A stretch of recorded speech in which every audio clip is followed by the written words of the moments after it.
Hi everybody, we're up to session 6. We're really moving through this course. This session's covering curriculum approaches and pedagogies, and in Canvas you'll find a few videos to view.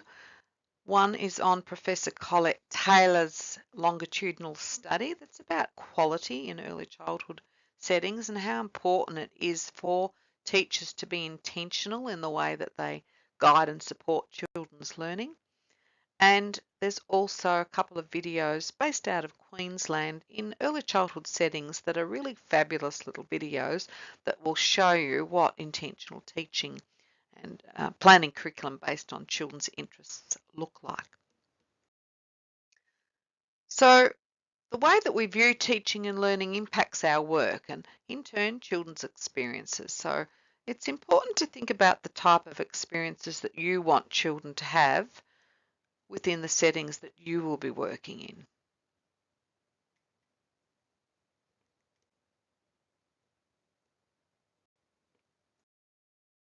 So there are different theories about early childhood that inform our approaches. So we've been looking at these over the last couple of sessions.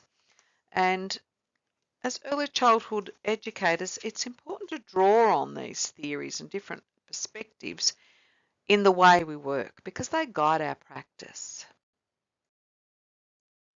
So theories and perspectives are often used interchangeably in the early years learning framework, but in the field of our sector, a theory is a group of ideas that explain a certain topic within the domain of children's learning and development. So it's typically thought of as a use of thoughtful and rational forms of abstract and generalized thinking. A perspective is the way we view something, the way we see things. So the meaning of perspective in this context will have something to do with the particular stance we take in the way we work. So from theories, we also have sets of assumptions, and they form the ways we work, how we view children, and help guide us in thinking about how children should learn and develop.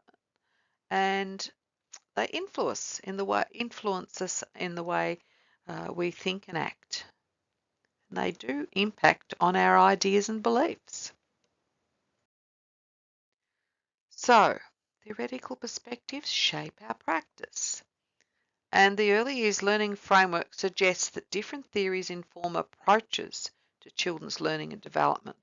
So in other words, they guide us in the best way to work with children. We use the research based on these theories and guiding us in the approaches for our work with children. So we've come to a very important word, pedagogies.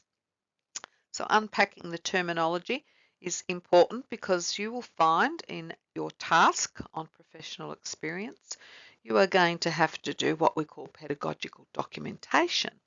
So pedagogy is often a tricky word for people to get around. It's about everything we do. It's about all our practices, all the deliberate actions and processes that educators organise and implement to translate philosophy into practice.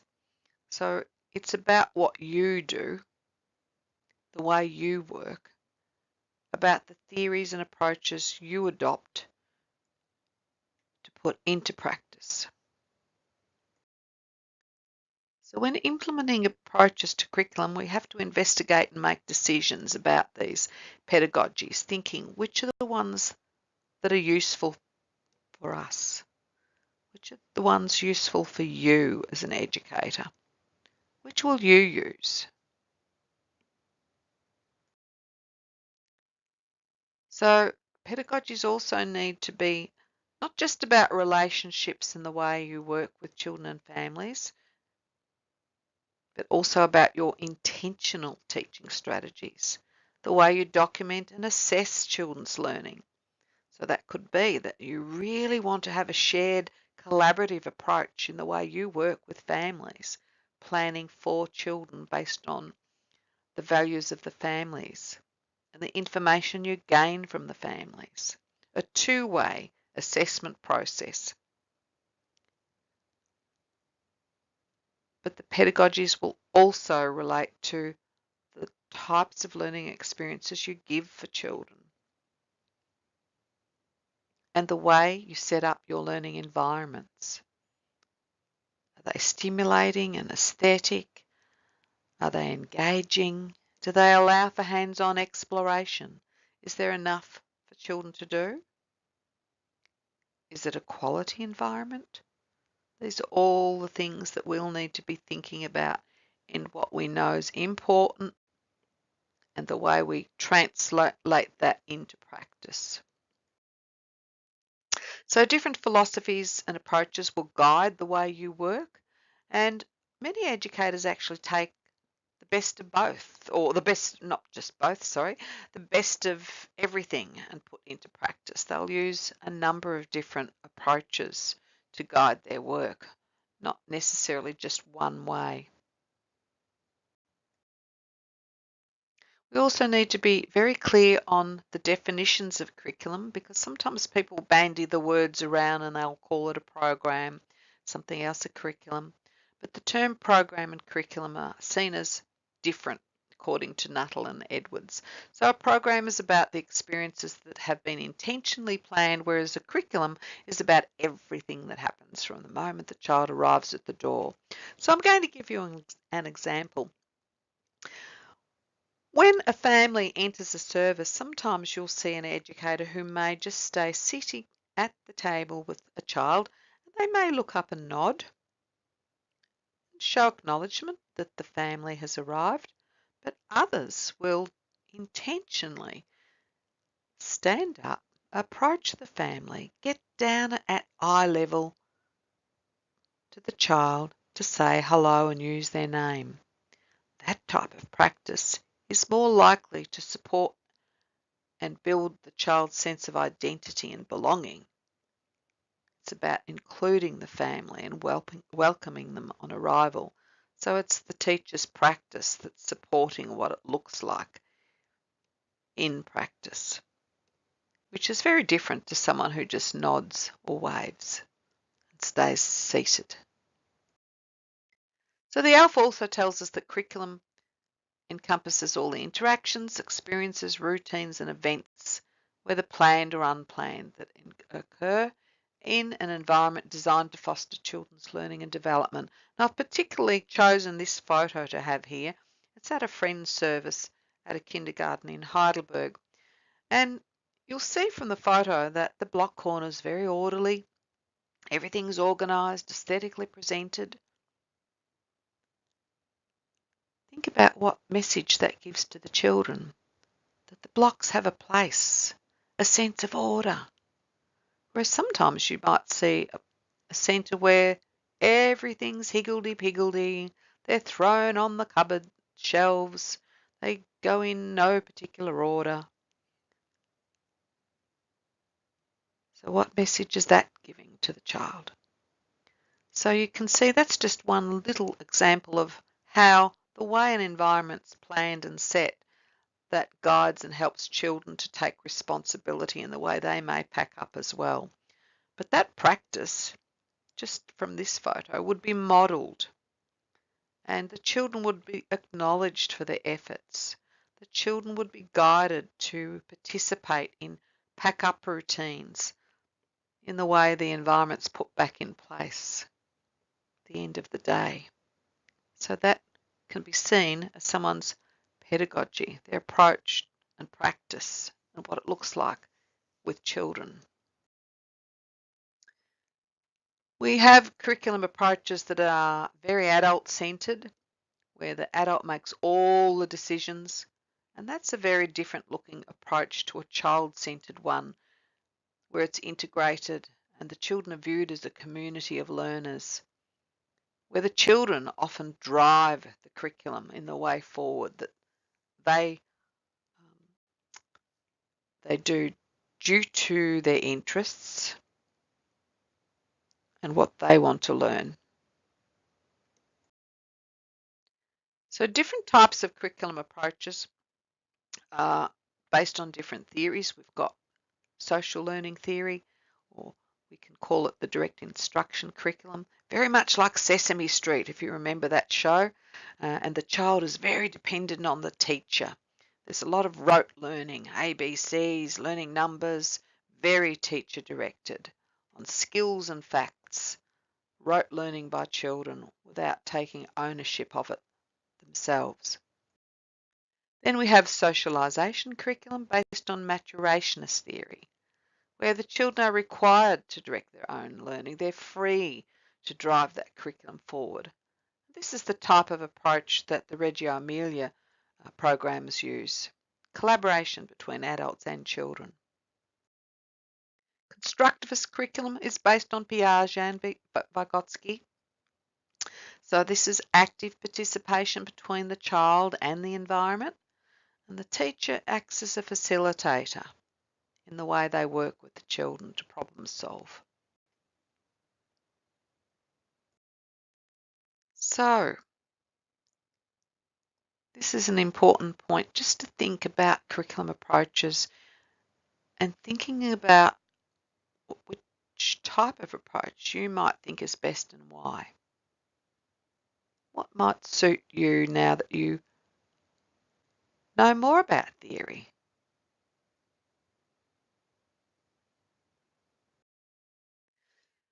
So we'll move on to define intentional teaching, which is deliberate, purposeful and thoughtful in action, which is quite the opposite of just teaching by rote or continuing with the same old things, just because they've always been done that way. An example of this is where one day a parent said to me that she knew what would be happening for one of her children once it came to 1st of June being winter in Melbourne.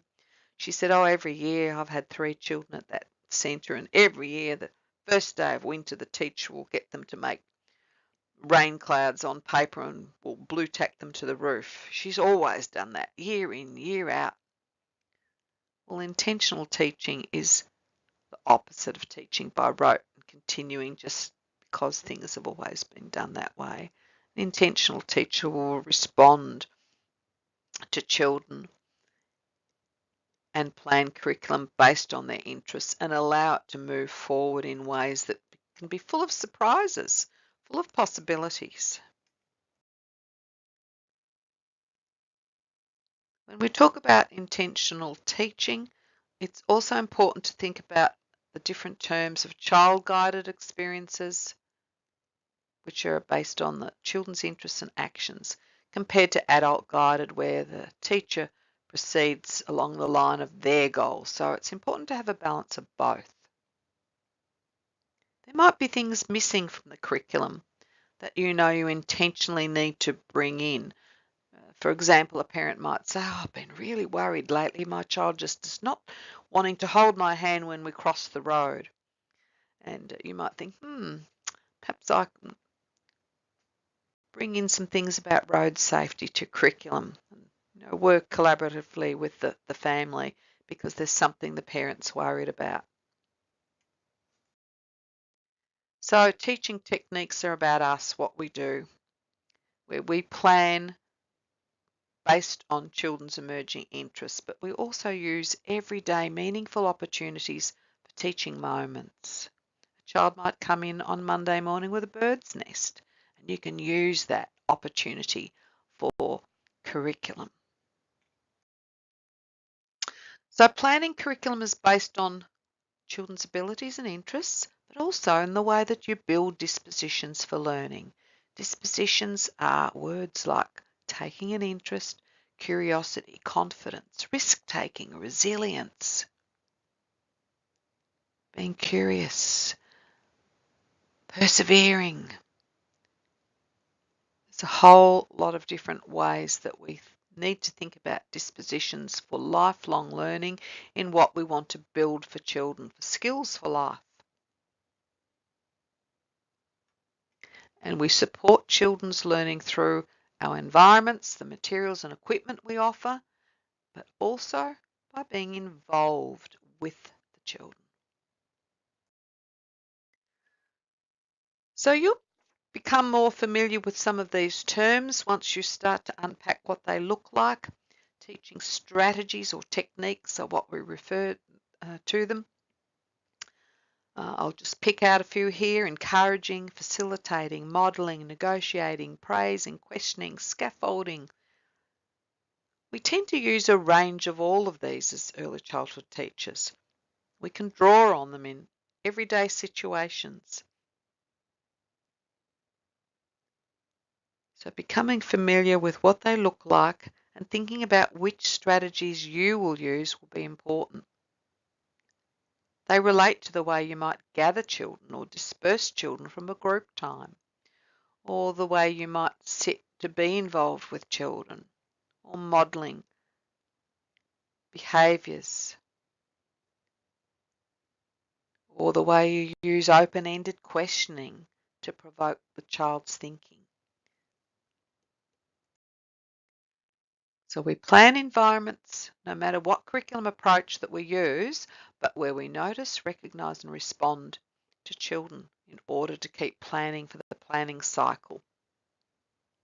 So we're using our professional knowledge and theories so that they are grounded in practice for curriculum planning. But we also make inviting environments to provoke curiosity and exploration and learning. So we plan based on everything that happens.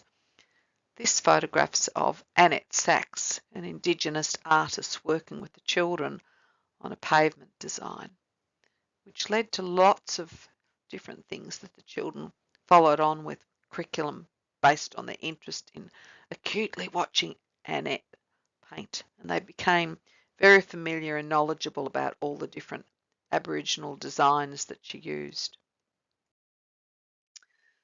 So we then move on to curriculum documentation once we've planned curriculum, because we need to capture and explain our program to families and the wider community. So we think about the ways we'll document and make it visible to everyone.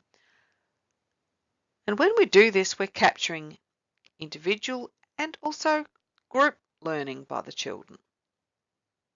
But we'll be moving on for next session more on planning and documenting. So an emergent curriculum is one where the children are driving it, but there's an evolving process that's occurring where we can think of curriculum as possibilities that will continue to emerge. It doesn't mean that there's no planning involved.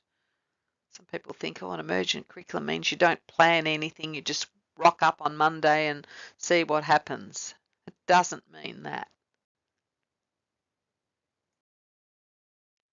It's about curriculum that develops from exploring ideas and happenings that are meaningful to children, and therefore they may continue. And you might think of the possibilities in the way they will continue to drive or move forward.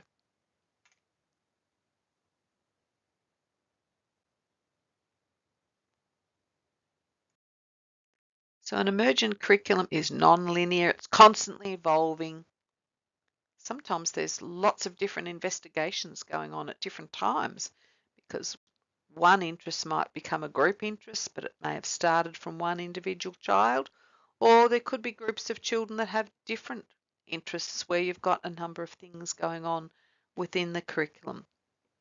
They're collaborative in the way children and adults can work together, the way you support the curriculum to be able to move forward, flexible and responsive, because you need to respond to the child to allow that curriculum to emerge based on their interests. They're visible, where educators start to document the steps in the decision making, and balanced, short and long-term planning, because sometimes an emergent curriculum might have a project that develops that goes on for weeks. It could be days, weeks, or months. So in practice, the documentation might be mind maps, webs, where it's like a web that you have arrows going out. I'll show you a photo soon. Learning stories or project work, small or large group experiences, short-term or ongoing. Here's a mind map where there's brainstorming been going on.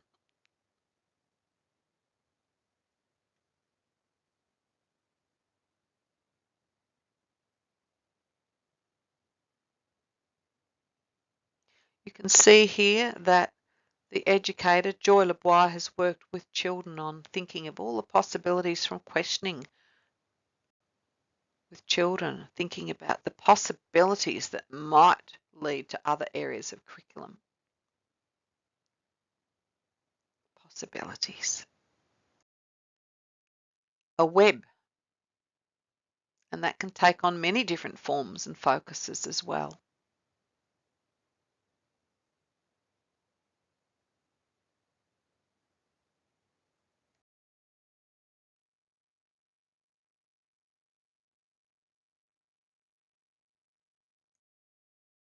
So the emergent curriculum process, you capture the interest, engage others, find out what's already known and plan for learning by brainstorming with questions and exploration. Investigation starts. Reflect and document what learning was going on, what learning might continue.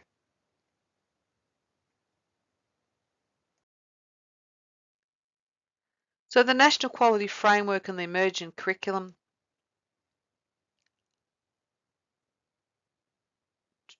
guide us in the way we think about children's current knowledge, their ideas, culture, abilities and interests, because they're the foundation of the program.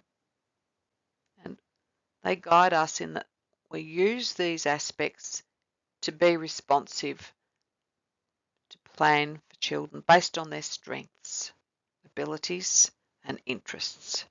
Not a deficit approach, a strength-based approach is the most important aspect that comes through in the early years learning framework to guide our practice. Planning for children based on their strengths to move forward. Thinking about what they can do with the view of children being competent and capable. Here's some possible documentation approaches.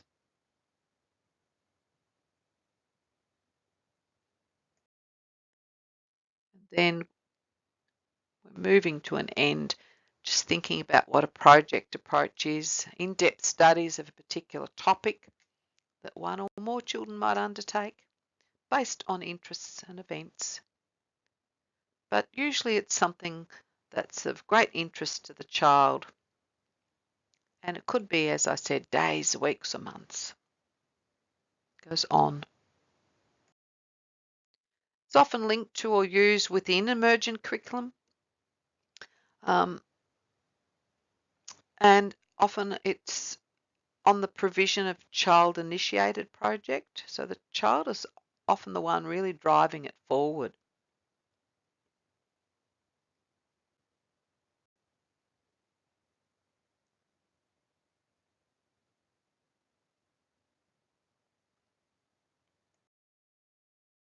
And here's an image of the inquiry-based learning cycle.